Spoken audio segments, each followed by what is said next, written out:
MLC అయ్యారు, మొహంలో కళ పెరిగినట్టుంది కొంచెం. లక్ష్యం చేరుకోవడంలో ఉన్న సంతోషం కంటే ప్రస్థానంలో ఉండడంలో చాలా ఎక్సైట్మెంట్ డిరైవ్ చేసిన వాళ్ళు.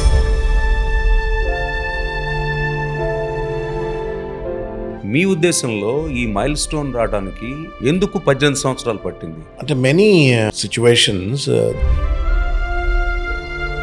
ఇప్పుడు ఎమ్మెల్సీగా చేసినప్పుడు ఇది మేజర్ మైల్ స్టోన్, మీకు ఒక టర్నింగ్ పాయింట్ కదా. మీరు అన్న ఆ విధానాలు. రాజకీయం అంటే పదవులు కాదు, పేదవాడి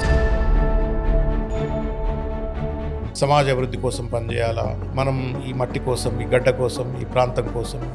నిన్న పనిచేసినట్టే ఇవాళ పనిచేసినట్టే రేపు పనిచేసినప్పుడు ఈ పదవి వస్తే అంటే రాకుంటే.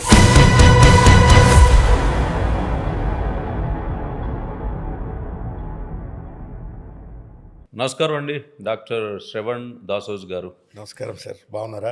బాగున్నాను. ఎమ్మెల్సీ అయ్యారు, మొహంలో కళ పెరిగినట్టుంది కొంచెం. అట్లా ఏం లేదు. అంటే నేను కళ లేకుండా ఎప్పుడు లేను. Because to me power did not really matter.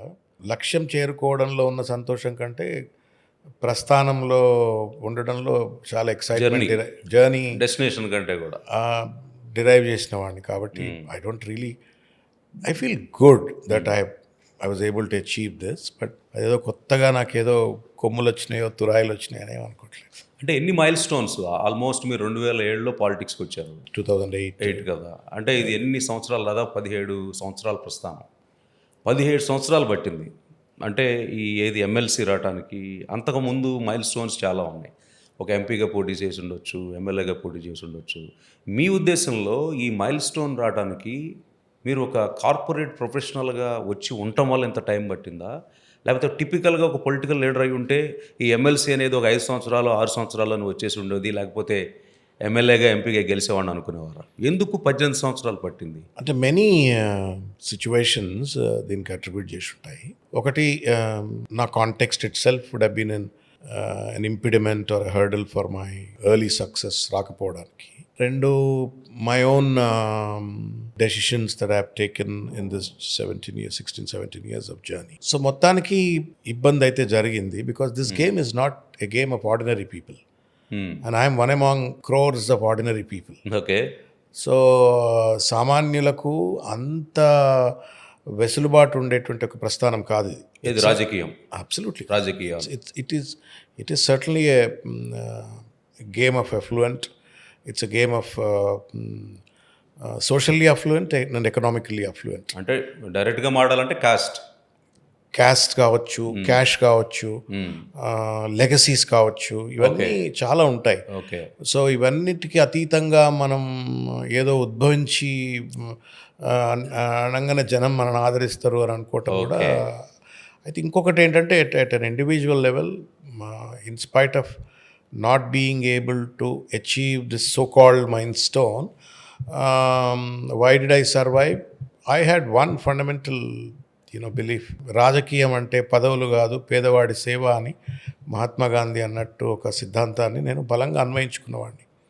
నేను బలంగా నమ్ముతాను, రాజకీయం అంటే పేదవాడి జీవితాల్లో వెలుగులు నింపాలా, 10 మందికి ఉపయోగపడాలా, భవిష్యత్ తరాలు గుర్తుపెట్టుకునేటువంటి ఒక మంచి పనులు, మంచి విధి విధానాలు మనం ప్రజలకు తయారు చేయగలిగినప్పుడు, సమాజ అభివృద్ధికి తోడ్పడగలిగినప్పుడు, that is what is true milestone అని నేను అనుకుంటాను. అంటే ఇది ఇప్పుడు ఎమ్మెల్సీగా చేసినప్పుడు ఇది మేజర్ మైల్ స్టోన్, మీకు ఒక టర్నింగ్ పాయింట్ కదా. మీరు అన్న ఆ విధానాలు. Individually it is an opportunity, it is an empowerment.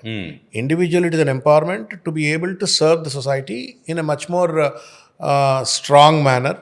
నేనేమంటున్నానంటే sir, end of the day the ultimate outcome of any position, by sitting on any position, is to serve the society.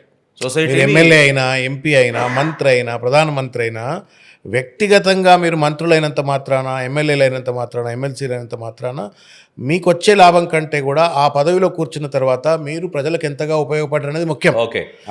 So ఇది నా దృష్టిలో ఇది సాధనం, ఒక బలమైనటువంటి ఇది mile stone కాదు, ఇది బలమైన సాధనం, ఒక ఇన్స్ట్రుమెంట్. దిస్ టుడే, నిన్నటి వరకు శ్రవణ్ అనేటవాడు ఒక పొలిటీషియన్, ఇవాళ ఒక చట్టసభలో కూర్చునేటువంటి ఒక ప్రజాప్రతినిధి అనేటువంటి ఒక హోదా వచ్చింది. ఈ హోదాతో ఇంకా బలంగా ప్రజలకు సేవ చేయగలిగినప్పుడు మీరు అన్నట్టు అప్పుడు మైల్ స్టోన్ అవుతుంది.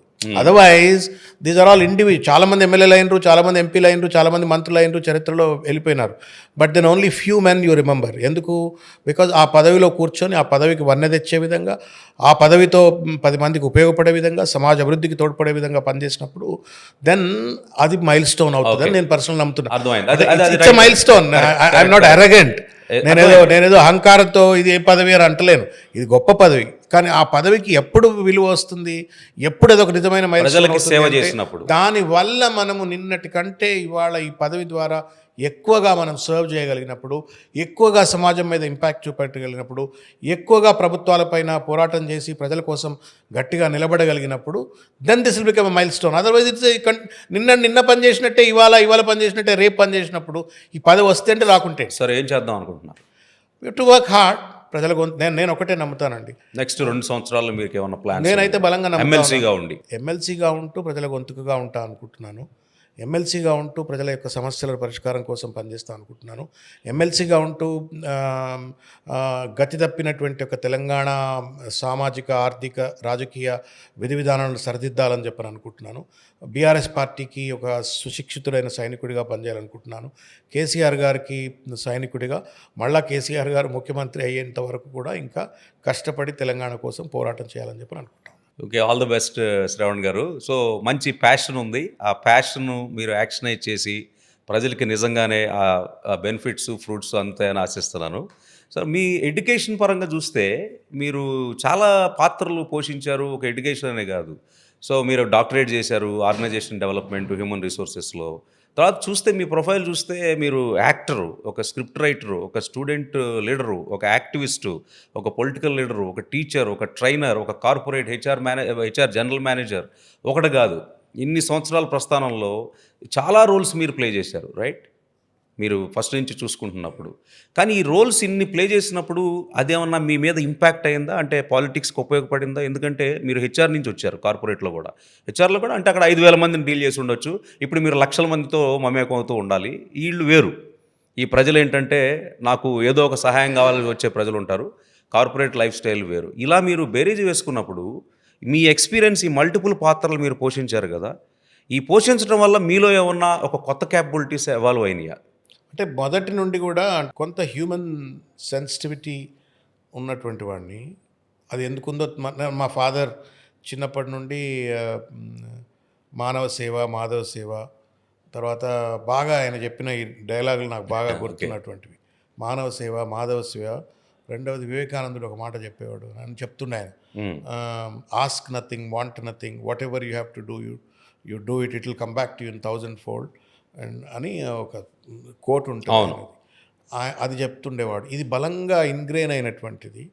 మూడవది కొంత సమాజ హితంలో పనిచేస్తేనే మనం 10 కాలాల పాటు మన ప్రజలు గుర్తుంచుంటారు అనేటువంటి ఒక విశ్వాసం, నమ్మకం ఏమైనా ఉండేవాడిని. That's ingrained right from my childhood. Okay. Number 2, విద్యార్థి ఉద్యమాల్లో పనిచేయటము, అఖిల భారతీయ విద్యార్థి పరిషత్లో పనిచేయటము. ABVP.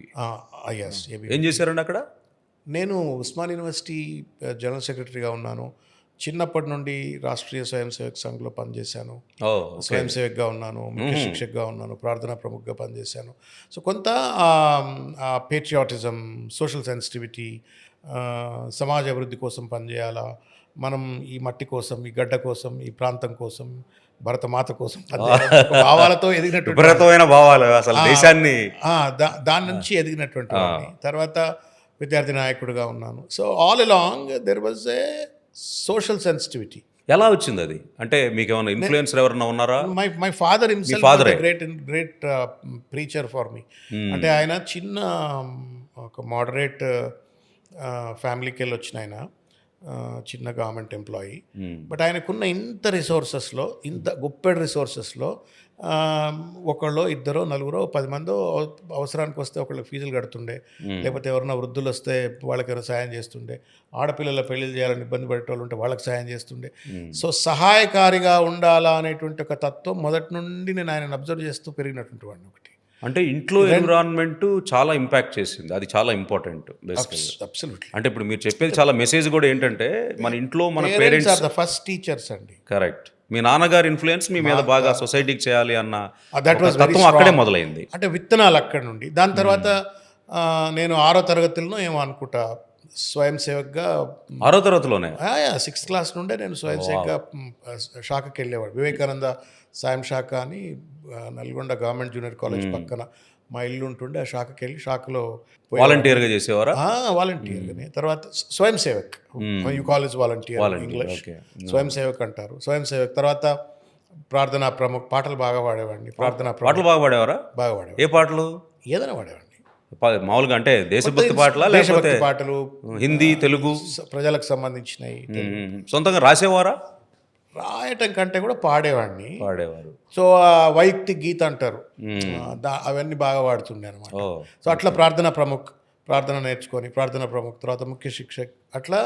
So from home what you learn అంటారు కదా, the seeds of that social sensitivity which have sown at home have been fructified or nurtured in శాఖ, and from there to ABVP, from there to విద్యార్థి ఉద్యమాల్లో ఏబీపీలో పనిచేయటము, అక్కడ నుండి అట్లా. So travel అయింది. నేను ఎంబీఏ జాయిన్ అయిన తర్వాత what kind of specialisation that I should take. ఇప్పుడు కొంత not so much emphasis on specialisation, but at that time when we were studying MBA, what is the specialisation? Do you want to become a finance manager or a marketing manager or a HR manager అని ఎక్కువగా ఒక చర్చ ఉంటుండే.